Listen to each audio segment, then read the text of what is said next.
সূরা কফের ১৯ নম্বর আয়াতে আল্লাহ বলেন, ওয়াজাআত সাকরাতুল মাউতি বিল হক, মৃত্যুর যন্ত্রণা সত্যি সত্যি সবার কাছে আসবে, সত্যি মৃত্যুর যন্ত্রণা আসবে। যালিকা মা কুনতা মিনহু তাহিদ, এই মৃত্যু থেকে তোমরা পালিয়ে বেড়াতে। মৃত্যুর যন্ত্রণা কাফেরের কাছেও আসবে, ইমানদারের কাছে আসবে, এমনকি নবীদের কাছেও এসেছে।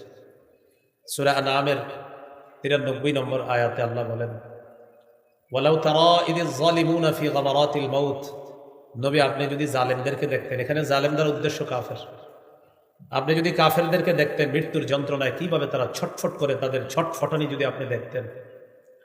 ওয়াল মালাইকাতু বাসিতু আইদিহিম, ফেরেশতারা তাদের হাতগুলা প্রসারিত করে বলে, আখরিজু আনফুসাকুম, তোমাদের আত্মাগুলা বের করে দাও। আল ইয়াউমা তুজজাউনা আযাবাল হুন, আজ তোমাদেরকে ভোগ করানো হবে লাঞ্ছনাদায়ক শাস্তি, অপমানজনক আযাব তোমাদেরকে ভোগ করানো হবে। বিমা কুনতুম তাকুলুনা আলাল্লাহি গায়রাল হক, এই অপরাধে যে তোমরা আল্লাহর ব্যাপারে মিথ্যা কথা বলতা, অসত্য কথা বলতা। ওয়া কুনতুম আন আয়াতিহি তাস্তাকবিরুন, আল্লাহর আয়াতগুলোর ব্যাপারে তোমরা অহংকার করতা। কাফেরদের কাছে মৃত্যু যন্ত্রণা আসে, আমরা যারা ঈমানদার আমাদের কাছেও মৃত্যুর যন্ত্রণা যখন আসবে, মুমূর্ষ অবস্থায় প্রাণ যখন উষ্ঠাগত হবে, আমি আপনি মৃত্যু পথযাত্রীর পাশে দাঁড়ায় থাকি, স্বজনরা আসে মৃত্যু পথযাত্রীকে বিদায় দেওয়ার জন্য, চারদিকে ফোন হয়, মনে হয় বাঁচবে না তোর বাবা, আস তাড়াতাড়ি আয়। সন্দেহের উপর ভিত্তি করে আমরা আসি। তো আল্লাহ তাআলা বলেন, মৃত্যু পথযাত্রী তিনি যদি চলে যাওয়ার ফয়সালা আমি আল্লাহ করেই ফেলি, তোমরা সবাই মিলেও তাকে আর আটকাতে পারবে না। সূরা ওয়াকিয়া কম বেশি প্রতিদিন আমরা অনেক মুমিনরা তেলাওয়াত করি।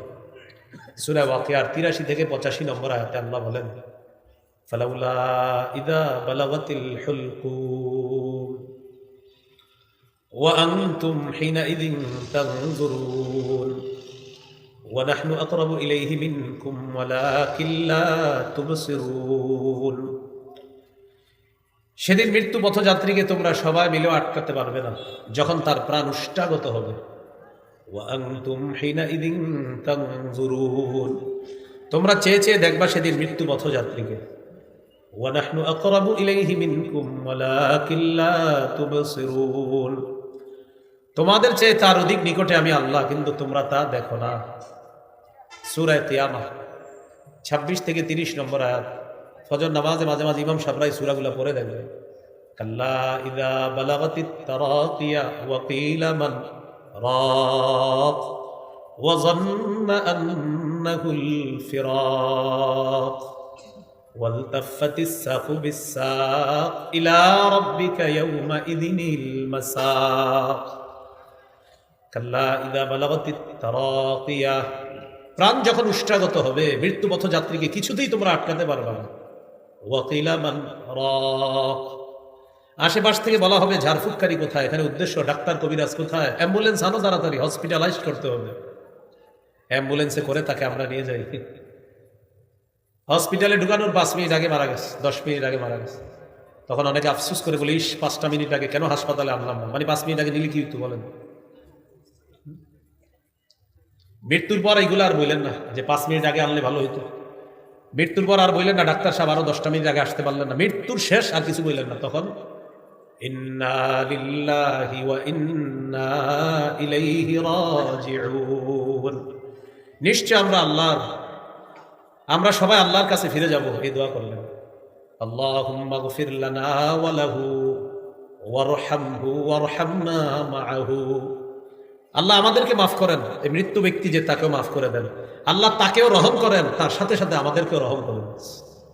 দোয়া করা, চোখে পানি আসবে ঠিক আছে, মুখে উল্টা পাল্টা কথা আসবে না, অন্তর ব্যতীত হবে, এটাও ঠিক আছে।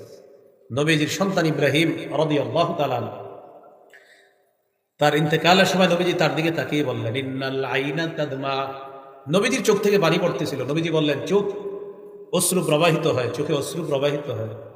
ওয়াল কলবা ইয়াহজান, অন্তর ব্যতীত হয়। ওয়ালা নাকুলু ইল্লা মা ইয়ারদা রাব্বুনা, আমরা এমন কথা মুখে আনবো না যে কথা আমাদের রব পছন্দ করে না, রব অপছন্দ করে এমন কথা আমরা মুখে উচ্চারণ করবো না। মৃত্যুবরণ করার পর অনেকে উল্টাপাল্টা কথা বলে, মালাকুল মাউতকে আর কারো ঘর দেখলো না, আমার ঘরটাই দেখলো, আর কারো ঘর ছিল না, নাউজুবিল্লাহ। এইসব কথা না বলা। মৃত্যুর পর অনেকে আমরা পোস্টারের মধ্যে লিখি উপরে, অমুকের অকাল মৃত্যুতে আমরা শোকাহত, তার বিধি আত্মার মাগফিরাত কামনা করছি। অমুকের অকাল মৃত্যুতে আমরা শোকাহত। তিনি কবে মরলে সঠিক কাল ছিল বলুন তো? অকাল মৃত্যুতে আমরা শোকাহত, কবে মরলে ঠিক ছিল? এই যে অকাল লেখলেন, অকাল লেখার অর্থ হলো সূরা আরফের 34, সূরা ইউনূসের 49, সূরা মুনাফিকুনের 11, সূরা জুমুয়ার 8 নম্বর, সূরা আনকাবুতের 57, সূরা আহজাবের 16 নম্বর আয়াত, সূরা আলী ইমরান 185 নম্বর আয়াতের উপর প্রশ্ন তোলা। আল্লাহ তো বলে দিয়েছে মৃত্যুর সময় নির্ধারিত।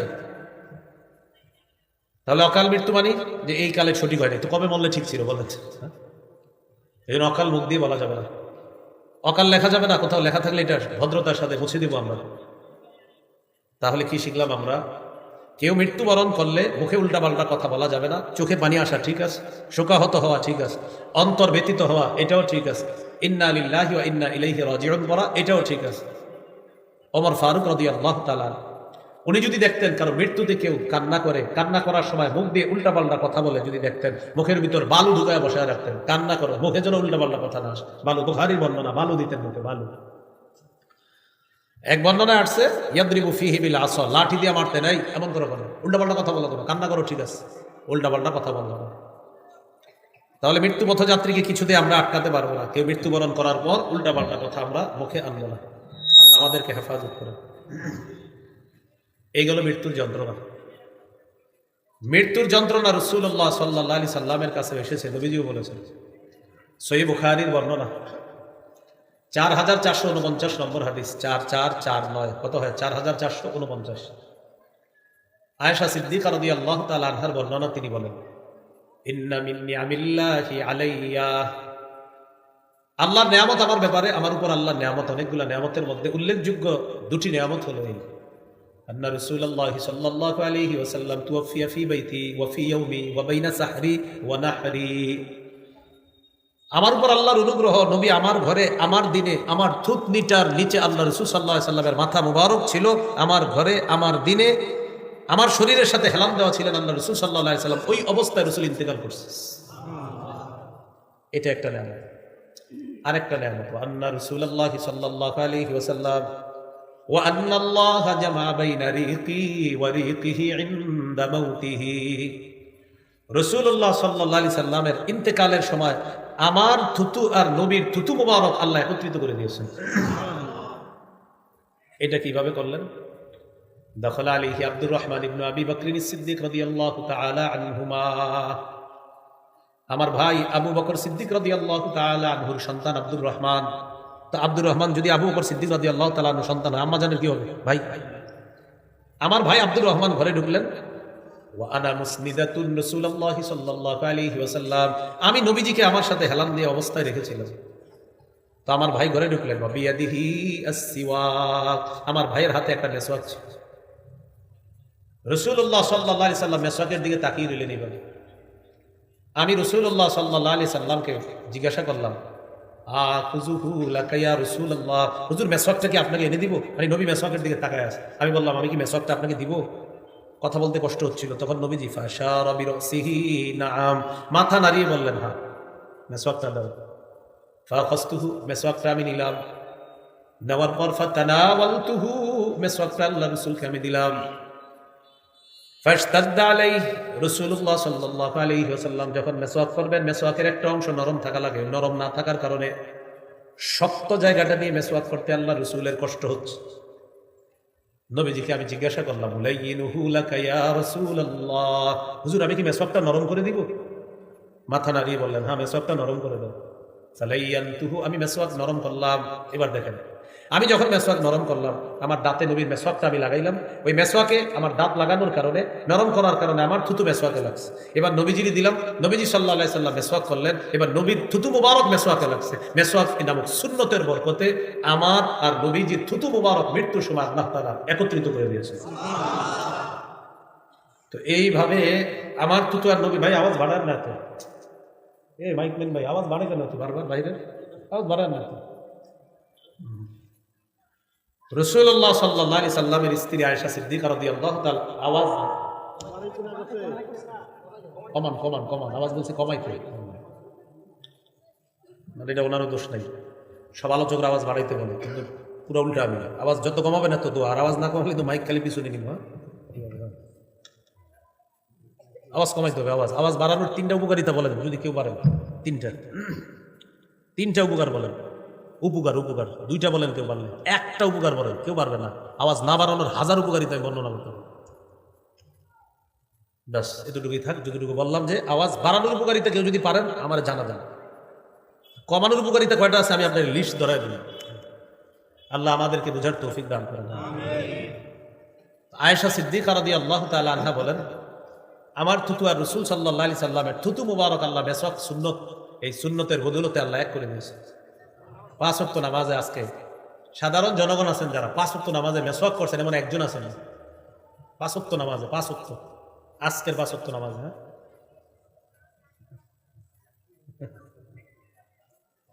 মাশাআল্লাহ 2-3 জন হাত উঠিয়েছে। রাসূলুল্লাহ সাল্লাল্লাহু আলাইহি সাল্লাম বলেন, জিবরিল আমিন আমাকে এত পরিমাণ মেসওয়াক করতে বলছে, আমি আশঙ্কা করলাম না জানি মেসওয়াক করতে করতে আমার দাঁত আমি ভেঙে ফেলি। এত পরিমাণ আমাকে বলছে মেসওয়াক করার জন্য। নবীজি বলেন, আমি যদি আমার উম্মতের জন্য কষ্টকর মনে না করতাম তাহলে প্রত্যেক সালাতের আগে মেসওয়াক করা তাদের জন্য অবধারিত করে দিতাম। এখান থেকে বোঝা যায় যে মেসওয়াক আমরা করাটা নবীজি সাল্লাল্লাহু আলাইহি সাল্লাম কতটা চাইতেন যে আমরা যেন মেসওয়াক করি। রাসূলুল্লাহ সাল্লাল্লাহু আলাইহি সাল্লাম ঘর থেকে যখন বের হইতেন মেসওয়াক করতেন। ঘরে প্রবেশ করার পর সর্বপ্রথম নবীজি মেসওয়াক করতেন। রাসূলুল্লাহ সাল্লাল্লাহু আলাইহি সাল্লামের সাহাবী আব্দুল্লাহ ইবনে ওমর রাদিয়াল্লাহু তাআলা আনহুমা বালিশের পাশে মেসওয়াক রাখতেন। ঘুম ভাঙলেই মেসওয়াক করতেন, আবার ঘুমায় গেছেন, আবার ঘুম ভাঙছে, আবার মেসওয়াক করছেন। নবীজি বলেন, তোমরা মেসওয়াক করো, কোরআন পড়ার আগেও মেসওয়াক করবা। তোমরা যখন কোরআন পড়ো তোমার তেলাওয়াতটা মুখ থেকে বের হয়, এই পড়াটা ফেরেশতার মুখ দিয়ে তার পেটে যায়। মেসওয়াকরত অবস্থায় তোমার দাঁতগুলো যেন এমন থাকে যে তুমি মেসওয়াক করেছো, ওই মেসওয়াকওয়ালা দাঁত দিয়ে যেন তোমার তেলাওয়াতটা বের হয়, আর সেই তেলাওয়াত যেন ফেরেশতা গিলতে পারে। তো রাসূলুল্লাহ সাল্লাল্লাহু আলাইহি সাল্লাম ইন্তেকাল করবে এর আগে মেসওয়াকের দিকে তাকায় আছে এইভাবে। এই জন্য মেসওয়াক করা। আল্লাহ আমাদের সকলকে তৌফিক দান করেন। মেসওয়াক করবো তো ইনশাল্লাহ।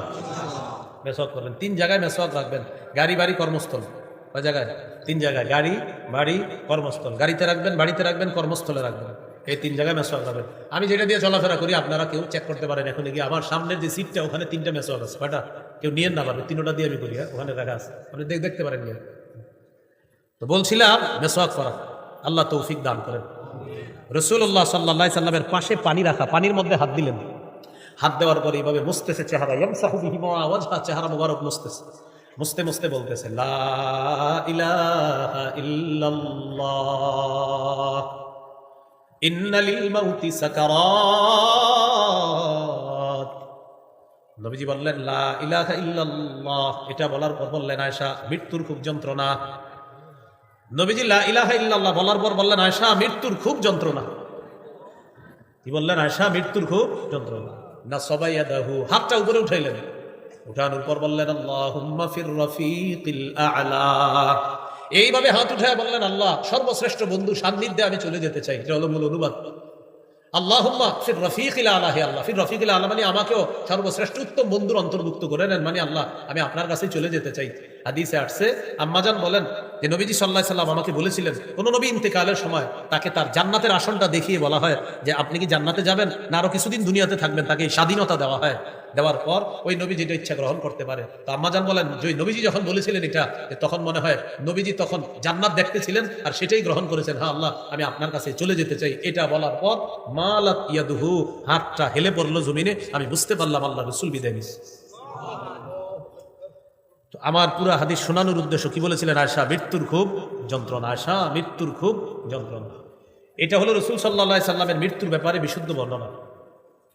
অসতর্কতা বশত হয়তো অনেকের মুখ থেকে এই মাইকে একটা অশুদ্ধ বর্ণনাও প্রকাশ পেয়েছে নবীজির মৃত্যুর ব্যাপারে, অসতর্কতা বশত।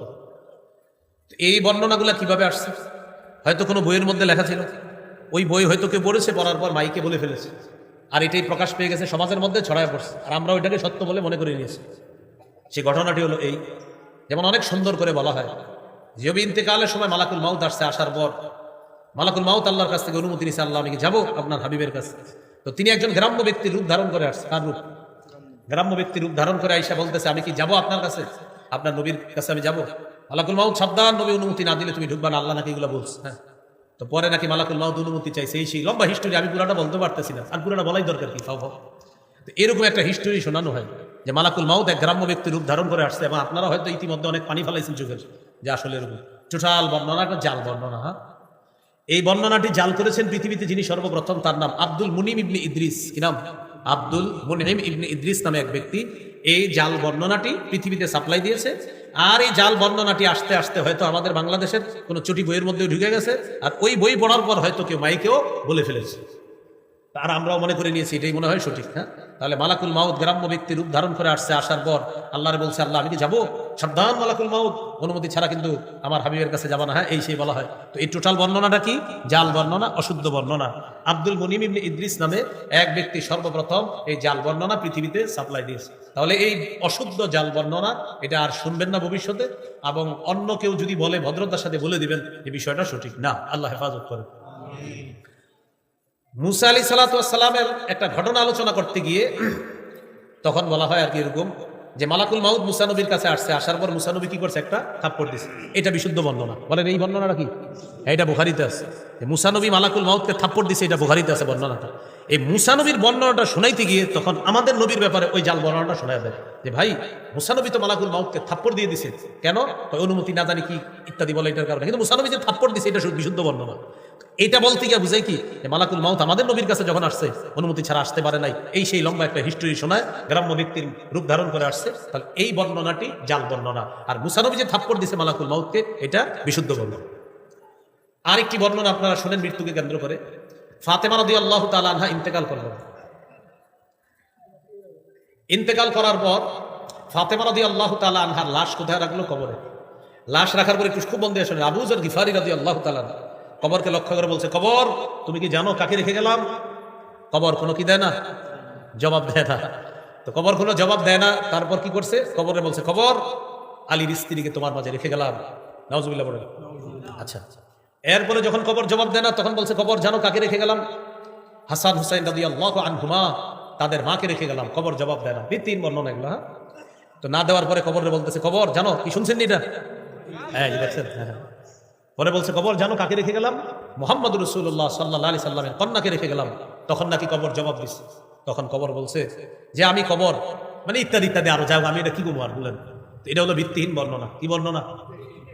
একজন সাহাবী কি দরকার আছে কবর এটা বলা, আর কবরের কি দরকার আছে সাহাবীরে পাল্টা এটা বলা? বলেন তো। হ্যাঁ, একজন সাহাবীর নাম জড়িয়ে এই ভিত্তিহীন বর্ণনাগুলো ভাই অনেক শুনছেন, কিন্তু এটা কিন্তু ঠিক না, সঠিক না বিষয়টা।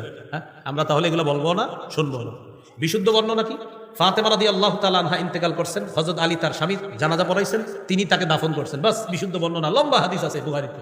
এগুলা বাদ দিয়ে আমরা ওইগুলো বললে পাবলিক কি মনে করে জানেন? এদের ভালো লাগে, আহারে আহারে এরকম ভালো লাগে।